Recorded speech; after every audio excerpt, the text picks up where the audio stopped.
రోజు వాక్యాన్ని మార్కు సువార్త నుంచి చూద్దామండి. మార్కు సువార్త 9వ అధ్యాయము 28వ వచనం చదువుకుందాం. మార్కు సువార్త 9వ అధ్యాయము 28. Yes please. ఆయన ఇంటిలోనికి వెళ్ళిన తర్వాత ఆయన శిష్యులు మేమెందుకు ఆ దయ్యమును వెళ్ళగొట్టలేకపోతేమని ఏకాంతమున ఆయనను అడిగిరి. అందుకు ఆయన ప్రార్థన వలననే గాని మరి దేని వలనైనను ఈ విధమైనది వదిలిపోవుట అసాధ్యమని వారితో చెప్పారు. ఇక్కడ అందుకు ఆయన ప్రార్థన వలననే అన్న దగ్గర 2 అని మార్కు వేశారు కదండి. ఆ 2 పుట్టినోట్లో మనం చూస్తే ఏమనుంది ఒకసారి చూడమ్మా. అనేక ప్రాచీన ప్రతులలో ఉపవాసమే అని కూర్చబడి ఉన్నది. ఉపవాసం, ఇక్కడ ప్రార్థన అనే ప్లేస్ లో మనం ఉపవాసం అని చదువుకోవాలి. ఉపవాసం వలనే గాని మరి దేని వలన నేను ఈ విధమైనవి తొలగిపోవుట అసాధ్యమని వారితో చెప్పాను. యేసు ప్రభు శిష్యులతో చెప్తున్న మాటలు మనం ఇక్కడ చూస్తున్నాం అనమాట. ఉపవాసం వలన ఏదైనా సాధ్యమే అనమాట. కాబట్టి మనము ఈ 40 days ఉపవాసాన్ని ప్రతిష్ఠించుకొని ప్రతి దినము ప్రభు పాదాల దగ్గర కూర్చొని ఈ విధంగా ధ్యానించడం, ప్రార్థించడం ఇది ఎంతైనా మన భాగ్యంగా ఎంచుకోవాలి. ఈ ఉపవాస ప్రార్థనలు నా జీవితంలో మొదట నా బ్రతుకులో నేను 40 days చేసిన రోజులు ఉన్నాయి. ఎంతో గొప్ప విజయాన్ని కూడా నేను సాధించాను, ధైర్యంగా చెప్పగలను అనమాట. అలాగే నేను నేర్చుకున్న భక్తి భావాలు కానీ, అర్థవంతమైన జీవితం కానీ, దేవునికి ఇష్టమైన జీవితం కానీ, నా పేరెంట్సే నాకు ఒక రోల్ మోడల్స్ అనమాట. ప్రార్థన జీవితాన్ని నేర్పించిన వారే రోల్ మోడల్స్. మా మమ్మీ 40 days ప్రేయర్స్ చేసేవాళ్ళు. అలాగే మా ఇంట్లో చాలామంది, అంటే అందరూ దేవుని ఎరిగిన వారు, దేవుని భయములో ఉన్నవారు కాబట్టి వారి అవసరతలను బట్టి 40 days ప్రేయర్ చేసిన వాళ్ళు జయాన్ని పొందిన వారిని ఎంతోమందిని మొదటిగా నేను చూశాను, మా ఫ్యామిలీ మెంబర్స్నే. కాబట్టి నేను కూడా అది అలవర్చుకున్నాను, గొప్ప జయాన్ని పొందాను. కాబట్టి ఈ 40 days ప్రేయర్స్లో మనము అడగక ముందే దేవుడు ఇచ్చేస్తాను. యెషయా గ్రంథము 64వ అధ్యాయము 24వ వచనం చూడండి ఒకసారి. మన మనవులంటే మనం చెప్పకముందే వచ్చేస్తాయి అంటాం. యెషయా 65:24 వారికి ఇలాగున జరుగును, వారు వేడుకొనక మునుపు నేను ఉత్తరం ఇచ్చేదను, వారు మనవి చేయుచుండగా నేను ఆలకించేదను. వేడుకొనకు మునిపే ఆయన ఉత్తరం ఇచ్చేస్తాడంట. మనం ఎప్పుడైతే భక్తిభావంతో శ్రద్ధగా దేవుని వెతుకుతామో, ఆయన తట్టు తిరుగుతామో, మనకు తెలుసు కదా యోవేలు గ్రంథం 2వ అధ్యాయము చాలా మంది ఈ వాక్యాన్ని ధ్యానించారు. 2వ అధ్యాయంలో మీరు ఉపవాసం ఉండి ఇప్పుడు మనఃపూర్వకంగా కన్నీరు విడుస్తూ ఆయన దగ్గరకు వస్తే ఆయన మన తట్టు తిరుగుతారు. ఆయన మన యొక్క మనవలన్నీ అంగీకరిస్తాడు. ఎందుకంటే ఆయన కరుణావాత్సల్యము గలవాడు, కృపా సమృద్ధి గలవాడని అక్కడ మనం చదువుతాం కదా. ప్రతిదినం ఈ మధ్య ఆ వాక్యాన్ని గుర్తు చేసుకుంటూనే వస్తున్నాం అనమాట. అలాగా కన్నీళ్లతో వేడుకున్నటువంటి ఒక వ్యక్తిని నేను ఈరోజు మీ ముందుకు తీసుకుని వస్తాను. దానియేలు గ్రంథం నుంచి మనం ఒక మాటను నేర్చుకుందాము. దానియేలు గ్రంథము 10వ అధ్యాయము 2వ వచనంలో ఈ మాటలు మనం చూస్తాం.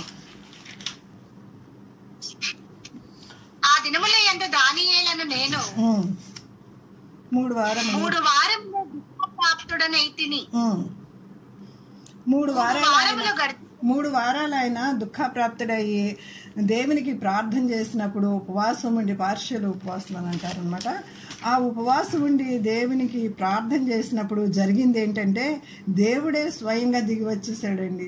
దేవుడే స్వయంగా దిగివచ్చి అంటున్నాడు, దానియేలు నీవు నాకు బహుప్రియుడు అని అంటున్నాడు. వాట్ ఏ స్టేట్మెంట్ అండి. దేవుడు మన గురించి ఈరోజు ఒకవేళ స్టేట్మెంట్ ఇవ్వాలనుకుంటే నా గురించి కానీ మీ గురించి కానీ ఏమనిస్తారో ఒకసారి మనం క్వశ్చన్ మార్క్ వేసుకుందాం. నేను ఎవరిని విమర్శించాలని కాదు, కానీ దేవుని వాక్యం సెలవిస్తుంది దానియేలు గురించి నీవు నా బహుప్రియుడివి అని అంటున్నారు. మోషే గురించి ఏమైనా అంటున్నారు మనకందరికి తెలుసు కదా. మోషే గురించి దేవుడు ఇచ్చిన సాక్ష్యం ఏంటి? మోషే గురించి దేవుడిచ్చిన సాక్ష్యం ఎవరైనా రెస్పాండ్ అయ్యి చెప్పొచ్చు. అబ్రహాం గురించి నాక స్నేహితుడు అని అంటారు. మోషే గురించి సాత్వికుడు అని నా ఇల్లంతట్లో నమ్మకమైన వాడు అని అంటారు. పౌలు గురించి ఒక గొప్ప సాక్షి. ఇలాగ భక్తులందరూ గొప్ప గొప్ప సాక్ష్యాలను పొందుకొని ఉంటున్నారు కదా.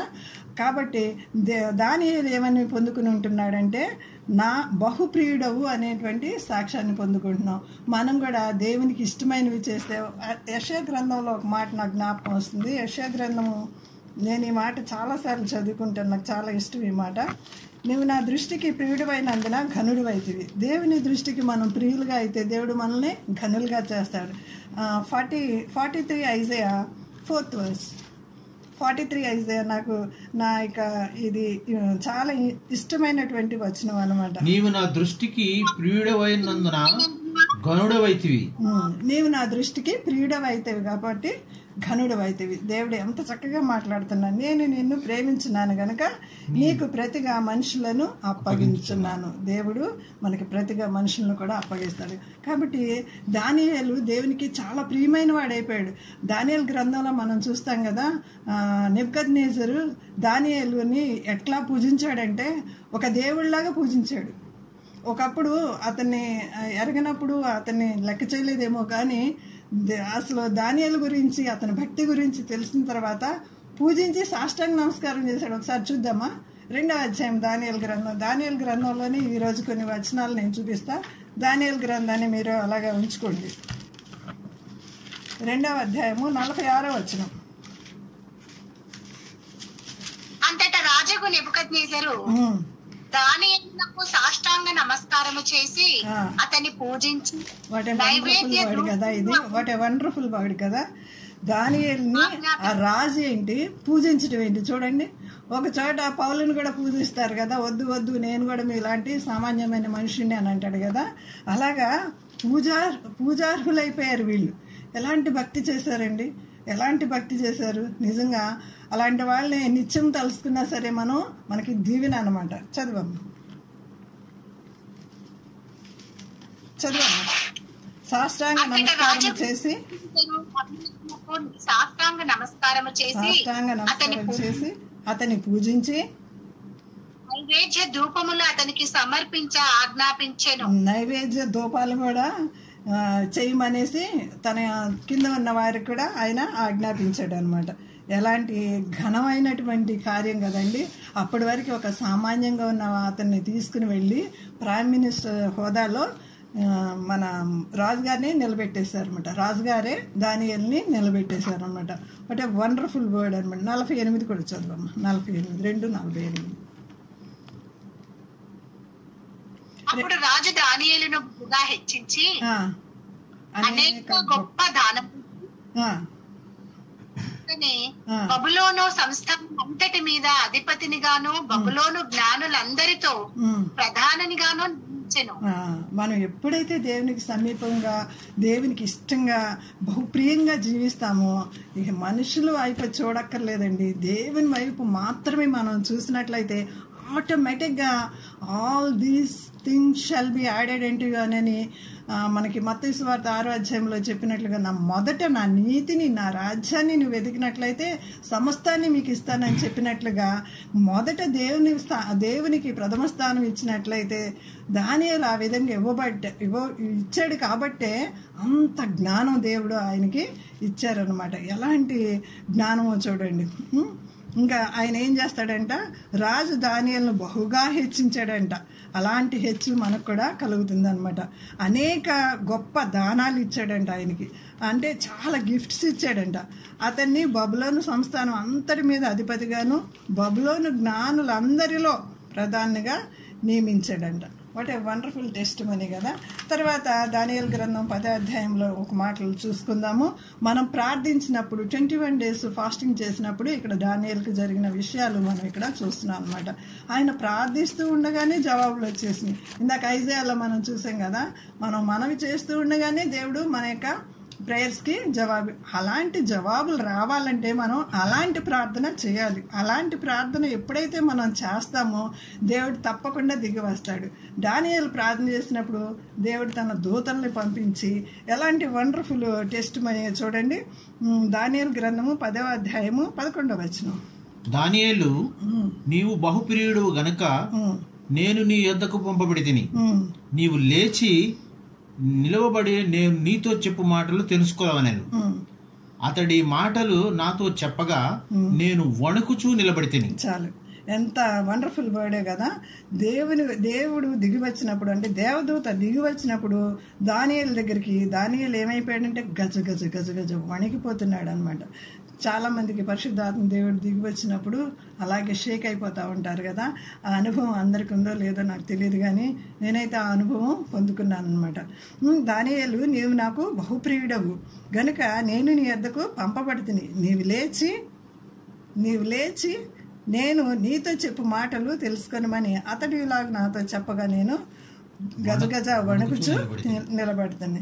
తర్వాత ఇంకొక మాట చదువుకుందాం, 12 కూడా చదవండి. 12. అప్పుడు అతడు దానియేలు, భయపడకుము, నీవు తెలుసుకొనవలసినవి నీ మనస్సును అప్పగించి దేవుని ఎదుట నిన్ను తగ్గించుకొనిన ఆ మొదటి దినము మొదలుకొని నీవు చెప్పిన మాటలు వినబడినవి గనుక నీ మాటలను బట్టి నేను వచ్చితిని. దేవుడు మనవి చేస్తున్నప్పుడే వచ్చేసాడు అనమాట. చూడండి, దానియేలు విషయంలో అదే జరిగింది. ఏమంటున్నాడంటే దేవుడు వచ్చి ఏమని చెప్తున్నాడంటే, భయపడకము. మనకి ఎన్ని భయాలు ఉన్నాయంటే, మన పక్కింటి వాళ్ళు వచ్చేసి ఎప్పుడు మీద పడిపోతారా, ఎప్పుడు అంటే గట్టిగా మన మీద ఎప్పుడు షౌట్ చేస్తారనే భయంతో నేనైతే ప్రతిరోజు ఉన్నాను అనమాట. అలాగా చుట్టుప్రక్కల వాళ్ళని శత్రువులు మిత్రులుగా మార్చాలంటే కనుక ఇలాంటి ప్రార్థనలు మనకు కావాలి. మన చర్చ చుట్టూ కూడా ఇలాంటి శత్రు సమూహమే ఉంది, ఎందుకంటే నేను కన్నులారు చూస్తున్నాను కాబట్టి. వీళ్ళందరి మీద జయం కావాలంటే మనం దానియేలు చేసినటువంటి ప్రార్థన తప్పకుండా చేయవలసిన వారంగా ఉన్నాం అనమాట. అప్పుడు దేవుడిచ్చే వాగ్దానం ఏంటంటే, భయపడకము. వాట్ ఏ వండర్ఫుల్ ప్రామిస్ కదండి. భయపడకము అని ఇస్తున్నాడు అనమాట. నీవు తెలుసుకొనవలసినవి నీ మనసును అప్పగించి దేవుని ఎదుట నిన్ను నీవు తగ్గించుకొని ఆ మొదటి దినం మొదలుకొని, అంటే మనం ఎప్పుడైతే ఫాస్టింగ్ చేయటం మొదలు పెట్టామో మన మనసులోకి ఆ తలంపు ఎప్పుడైతే వచ్చిందో దేవుడు కార్యం చేయటం మొదలు పెట్టాడు. నమ్మిన వారు హల్లెలూయా చెప్దామా? హల్లెలూయా, హల్లెలూయా, హల్లెలూయా, హల్లెలూయా. ఆ మొదటి దినం మొదలుకొని నీవు చెప్పిన మాటలు వినబడినవి. దేవుడు వింటున్నాడు, చూస్తున్నాడు, ఆలకిస్తున్నాడు, జవాబిస్తాడు. తప్పకుండా మనం మంచి రోజులు చూస్తాం అన్నమాట. ఆ చర్చ్ నిండిపోయేటట్టు కూడా మనం చూస్తాము. ఇంకా మనం చదివినట్లయితే, ఆ మొదటి దినం మొదలుకొని నీవు చెప్పిన మాటలు వినబడినవి గనుక నీ మాటను బట్టి నేను వచ్చుతున్నానని దూతలు దానియేలుకి అభయహస్తం ఇస్తున్నారన్నమాట. ఇంకా 18వ వచనం కూడా చూడండి. 18వ వచనం, 10-18. అతడు మరలా ముట్టి నన్ను బలపరిచి, నీవు బహుప్రియుడవు, భయపడకుము. మళ్ళా ఇక్కడ ఏమంటున్నారో చూడండి. ఇక్కడ రాసిన మాటలు చదువుతుంటే ఎంతో ఎంకరేజ్మెంట్ గా ఉన్నాయన్నమాట. నా మట్టుకైతే నాకు, అతడు మరలా నన్ను ముట్టి నన్ను బలపరిచి నీవు బహుప్రియుడవు. ఒక్కసారి బలం ఇవ్వటం కాదండి, మళ్ళా. ఎందుకంటే దానియేలు గజగజ వణికిపోతున్నాడు అనమాట. అలాంటి టైంలో మళ్ళా వెన్ను తట్టాడేమో, బహుశా వెన్ను తట్టి దగ్గర కూర్చుని, భయపడకము, నీకు శుభమవును గాక. హల్లెలూయా చెప్దామా? ఏమంటున్నారు? నీకు శుభమవును గాక. మనకి ఈ 40 days ప్రేయర్స్ కి జవాబు ఏంటంటే, మనకి శుభ దినాలు రాబోతున్నవి. హల్లెలూయా, హల్లెలూయా చెప్పండి. నీకు శుభమవును గాక, ధైర్యం తెచ్చుకొనుము. నాతోటే దేవుడు మాట్లాడేడేమో, ఈ వాక్యం ధ్యానిస్తున్నప్పుడు నాతోటే మాట్లాడేడేమో అని నేను భావించుకున్నాను అనమాట. ఎంతో ఎంకరేజ్మెంట్గా ఉన్నాయి ఈ మాటలు. అనేకులకి దీవెనకరంగా ఉండాలని నేను దేవుని సన్నిధిలో నిన్న చెప్పిన దగ్గర నుంచి ప్రార్థన చేస్తూ ప్రార్థనాపూర్వకంగా ప్రిపేర్ అయినప్పుడు మొదటి దేవుడు నాతో మాట్లాడిన మాటలు నేను మీతో పంచుకొంచున్నాను. 18వ వచనం, 10వ అధ్యాయం 18వ వచనం. అతడు మరలా నన్ను ముట్టి నన్ను బలపరిచి, ఎంత బలం ఇచ్చాడో చూడండి, బలపరచి నీవు బహుప్రియుడు. మళ్ళీ అక్కడ అన్నట్లుగా మళ్ళీ ఇక్కడ ఏమని రిపీట్ చేస్తున్నా, నీవు బహుప్రియుడవు, భయపడకము, నీకు శుభము కలుగును గాక అని చెప్పి ధైర్యము తెచ్చుకొనుమని నాతో చెప్పాను. వాట్ ఏ వండర్ఫుల్ ప్రామిస్ కదండి. ఈ ప్రామిస్ని మనము స్వాధీనం చేసుకుందాం. ఈ ప్రామిస్ నాది అనని ప్రతి ప్రామిస్ మందేనండి, మనం స్వాధీనపరచుకోవాలి. ఒక భక్తుడు, నేను ఎక్కువ బుక్స్ చదివే అలవాటు ఉంది, ఇప్పుడంటే వీడియోస్ యూట్యూబ్లో వచ్చినాయి కాబట్టి, అంతకుముందే నేను చిన్నతనం నుంచి కూడా మిషనరీస్ జీవిత చరిత్రలు కానీ ఇంకా దేవుని సంబంధించిన బుక్స్ కానీ చదివేదాన్ని. ఒక బుక్లో చదివినప్పుడు నాకు బాగా నచ్చిన మాట ఏంటంటే, ఒక్కొక్క బుక్లో ఒక్కొక్క మాట నాకు అలా గుర్తుండిపోతుంది. ఇలాంటి ప్రామిస్ వచ్చినప్పుడు అంట ఆయన బోర్లు పడిపోయేవాడంట. వాక్యం చదువుతూ వాక్యం మీద ఇట్లా బోర్ల పడిపోయి, ప్రభువా ఈ వాక్యము నాదే అని అలా స్వాధీనం చేసుకునేవాడంట. ఆ మాట చదివిన దగ్గర నుంచి ఏదైనా నాకు బాగా నచ్చిన వాక్యము, నాకు ఇది ప్రామిస్ అని దేవుడు నాతో మాట్లాడినప్పుడు నేను కూడా అట్లా సాష్టాంగ పడిపోతున్నానండి. అట్లా సాష్టాంగ పడిపోయినప్పుడు కొన్ని మాటలు మన హృదయంలో గుర్చబడతాయి, ఉండిపోతాయి. ఇది నా అనుభవపూర్వకంగా నేను చెప్తున్నాను. ఇంకా కొన్ని మాటలు మనం చదువుకుందాము. మనం ఉపవాసం చేసినప్పుడు ఎలాగా చేయాలంటే, ఒకవేళ తిండి వలన కానీ ఐహిక విచారం వలన కానీ మందమతులం అయిపోతామేమో అని ప్రభువు మనకి ఒక ఆజ్ఞను జారీ చేస్తున్నాడు. ఇలా ఉండొద్దు, మీరు ఇలా ఉండండి అని. లూకా సువార్తలో ఉంటుంది ఆ మాటలు. లూకా 21:34 ఎవరన్నా చదవండి. 21:34 లూకా.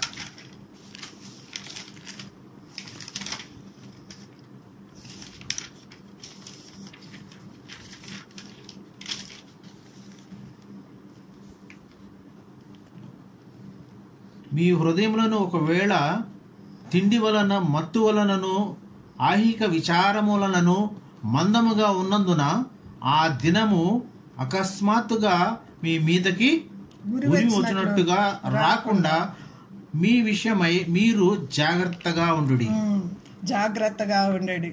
ఎందుకంటే ఒకవేళ తిండి వల్ల మనం ఏమన్నా మందమతులు అయిపోతాం. తిండి వల్ల అవ్వకూడని పాపంలో పడింది కదండి. పండు తినవద్దన్న పండు తినేసి పాపంలో పడింది.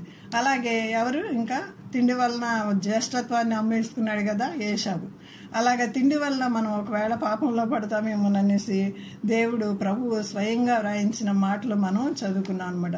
అందుకే మహాజ్ఞాని అయినటువంటి సొలొమోను రాస్తున్నాడు, అయ్యా వ్యర్థమైన వాటిని అబద్ధాలు నాకు దూరంగా ఉంచండి అని సామెతల గ్రంథంలో రాస్తున్నారు. ఎవరైనా ఈ మాటలు చదివి సహాయం చేయమని వేడుకొంచున్నాను. సామెతలు 30:8 వ్యర్థమైన వాటిని అబద్ధములు నాకు దూరంగా ఉంచుము, పేదరికమైన ఐశ్వర్యమైన నాకు దయచేయకము, తగినంత ఆహారము నాకు అనుగ్రహింపుము. ఎంత వండర్ఫుల్ వర్డ్ కదండి. తగినంత ఆహారము నాకు అనుగ్రహింపు. మనమైతే ఏమేమి కావాలని ప్రార్థిస్తామంటే, నేను ఒకసారి ప్రభువా నాకు కారు కావాలని ప్రార్థించినప్పుడు, అంటే నాకు కారు కావాలని నేను ప్రార్థించేటప్పుడు కొంచెం సిగ్గుపడ్డాను. కానీ ఇలాంటి మెటీరియల్ థింగ్స్ కోసం మనం ప్రార్థించకూడదు కదా. మనం ఆయన నీతిని, ఆయన రాజ్యాన్ని వెతికితే చాలు, అన్నీ ఇస్తాడు కదా దేవుడు. ఈ వాక్యం నాకు తెలుసు కదా అని కారు ఇవ్వు ప్రభు అని ప్రార్థించడానికి సంశయించాను. అప్పుడు నా ఆత్మీయ ఫ్రెండ్ నాకు ఏ స్టేషన్లోనైనా, అంటే బాంబే, ఢిల్లీ, కలకత్తా, మద్రాసు ఇలాంటి స్టేషన్స్లో మేము చేసాం కాబట్టి ఏ స్టేషన్లో అయినా ఆత్మీయ ఫ్రెండ్స్ ముగ్గురిని పెట్టుకుంటాం అనమాట. వాళ్ళు నాకు ఇచ్చిన సలహా ఏంటంటే, దేవుడు నీకు స్తోమతకు తగ్గట్టు నువ్వు కారు అడగటం తప్పేమీ కాదు, అడగొచ్చు అని అన్నారు. అప్పుడు నేను కారు కావాలి ప్రభు అని ప్రార్థించినప్పుడు దేవుడు నాకు తగిన సమయంలో చక్కని కారుని, క్రొత్త కారుని దయచేశాడు అనమాట. కానీ ఇక్కడ సొలొమోను ఏమని చెప్తున్నాడంటే, 8వ వచనం చదవండి ఎవరైనా. 30వ అధ్యాయము సామెతల గ్రంథము 8వ వచనం. వ్యర్థమైన వాటిని అబద్ధములను నాకు దూరముగా ఉంచుము, పేదరికమునైనను ఐశ్వర్యమునైనను నాకు దయచేయకుము, తగినంత ఆహారము నాకు అనుగ్రహింపుము, ఎక్కువైన ఎడల నేను కడుపు నిండిన వాడినై నిన్ను విసర్జించి యెహోవా ఎవడైనా అందునేమో, లేక బీదనై దొంగిలి నా దేవుని నామం దూషించునేమో అని గొప్ప ప్రార్థన చేస్తున్నాడు. ఈ ప్రార్థన మనం ఎంతైనా నేర్చుకోవలసిన వారంగా ఉన్నాం. అట్టి ప్రార్థన మనం, అలాంటి ఉపవాస ప్రార్థన కూడా మనము చేద్దాము. ఇంకొక మాట మనం చూసుకుందాము. దానియేలు గ్రంథము 6వ అధ్యాయము 10వ వచనం. మన దానియేలు గ్రంథానికే వద్దాం మనం, ఎందుకంటే మెయిన్ దానియేలు గ్రంథంలోంచి ధ్యానిస్తున్నాం కాబట్టి. దానియేలు గ్రంథము 6:10 అందరికి తెలిసిన వాక్యమే ఇది. ఇట్టి శాసనము సంతకం చేయబడినని దానియేలు తెలుసుకొన అతడు తన ఇంటికి వెళ్లి యథాప్రకారముగా అనుదినము ముమ్మారు మోకాళ్ళుని తన ఇంటికి పైన గది కిటికీకి యెరూషలేము తట్టునకు తెరవబడి ఉండగా తన దేవునికి ప్రార్థన చేయుచు ఆయనను స్తుతించుచూ వచ్చాను. ఏమైనా ఉంటుందంటే ఇక్కడ 4 మెట్లు మనం చూస్తాం అనమాట. శాసనం, ఇట్టి శాసనము సంతకము చేయబడినటువంటి నిన్ను, ఎలాంటి శాసనం అంటే నిన్ను సింహపు బోన్లో వేసేస్తాము నువ్వు ప్రార్థన చేస్తే. ఇలాంటి శాసనం వచ్చిందండి. మనకు కూడా ఇప్పుడు ఇలాంటి శాసనాలే మనం నవేడేస్ చూస్తున్నాం అనమాట. ఇట్టి శాసనం పోయిందండి, ఇది ఇందాక పోయింది. ఒక్క నిమిషం వస్తుంది. ఇట్టి శాసనము సంతకము చేయబడినని దానియేలు తెలుసుకొనినను తన ఇంటికి వెళ్ళి యథాప్రకారముగా అనుదినము, ఇక్కడ అనుదినము అన్నమాట మన బైబిల్లో అండర్లైన్ చేసుకోవాలండి. ఆయన అనుదినము తప్పకుండా ముమ్మారు ప్రార్థన చేశాడంట. మోకాళ్ళుని ప్రార్థన చేశాడు, అనుదినము ప్రార్థన చేశాడు. ఇలాంటి శాసనం వస్తే మనమైతే ఏం చేస్తాం, ఎంతమంది ఫోన్లు కొడతాము కదా. ఇలాంటి శాసనం ఇంకా రేపు నువ్వు సింహపు బోన్లో వేయబడుతున్నావంటే ప్రార్థన చేస్తామండి మనం? అసలు నాకు ప్రార్థనే తెలియదు. పేతురు పొంగినట్టు ఖచ్చితంగా పొంగుతామండి మనం కదా. కాబట్టి మనం జ్ఞాపకం చేసుకుందాం, దానియేలు గ్రంథం ఎన్నిసార్లు చదివినా అది మన ఆత్మీయ జీవితానికి ఎంతో మేలుకరంగా, దానియేలు దేవుడే నిజమైన దేవుడు అని శాసనాన్ని కూడా ఆయన ఇచ్చేసినట్లు మనం చూస్తున్నాం. అనుదినము ముమ్మారు మోకాళ్ళలోనే తన ఇంటి పైగది కిటికీలు యెరూషలేము తట్టు తెరవబడి ఉండగా తన దేవునికి ప్రార్థన చేయుచు ఆయనను, ప్రార్థన చేయటమే కాదండి, ఆయన్ని స్తుతించుచు వచ్చెను. ఎలాంటి ప్రార్థన చేశాడో చూడండి దానియేలు. అలాంటి ప్రార్థన యేసు ప్రభుకు కూడా ఒక మంచి వాడుక ఉంది. ఏమనంటే ఆయనకి వాడుక ఏంటంటే ఆయన దేవాలయం సమాజ మందిరానికి వెళ్ళడానికి ఒక వాడుక. ఆయన వాడుక చొప్పున దేవాలయంకి వెళ్ళానని చూస్తాం. ఆయన వాడుక చొప్పున ప్రార్థన చేయడానికి ఒలివ కొండకు వెళ్ళానని చూస్తాం. ఆయన వాడుక చొప్పున లేఖనములు బోధించుచూ ఉండేను. ఆయనకి ఎన్ని వాడుకలు ఉన్నాయండి? 3 వాడుకలు. ఈ 3 వాడుకలు మనము కూడా కలిగి ఉన్నట్లయితే వాడుక చొప్పున అనుదినము మానక మనం ప్రభువుని ఏ విషయాలైతే విన్నవించుకుంటామో, whatever it may be, ఎలాంటి గడ్డు సమస్యలు అయినప్పటికీ, మన కుటుంబ సమస్యల, పర్సనల్ ప్రాబ్లమ్సా, చుట్టుప్రక్కల వారి ప్రాబ్లమ్సా, మందిర ప్రాబ్లమ్సా, ఏ అయినప్పటికీ దేవుడు జవాబు ఇవ్వడానికి సిద్ధంగా ఉన్నాడు. దేవుడిటి వాక్యాన్ని దీవించి ఆశీర్వదించునుగాక.